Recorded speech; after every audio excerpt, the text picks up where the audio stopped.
In this session, we're going to be looking at the move, rotate, and scale tools in Blender.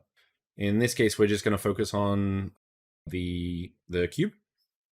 So in object mode, we can use these. Now, of course, we could use these three objects here if we wanted to, but that's much slower than it needs to be.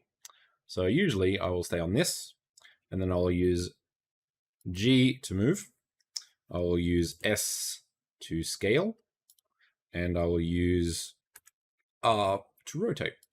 Now notice how everything is on the angle that I'm looking at the object. So for example, if I rotate, it rotates on that angle there. So if I want to go here, that's how I would do that. Now maybe you don't want to do that every single time, and you want to rotate on one axis from not front on.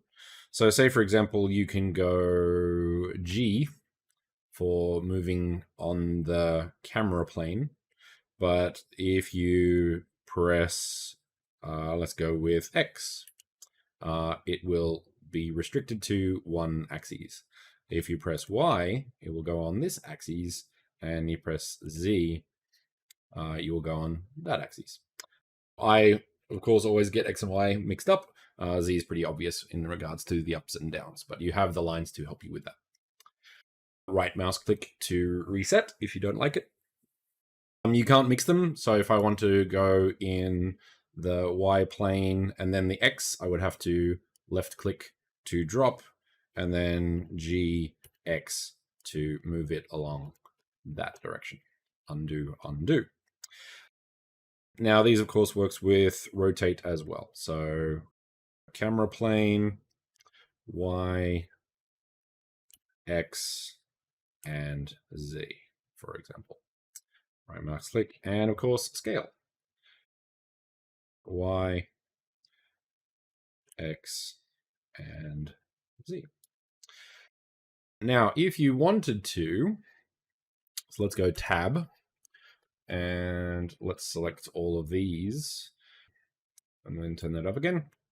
So say, for example, I just want to move these, also applies in the X, the Y, and the Z. But say, for example, we move these somewhere like this, and we want to straighten them up again.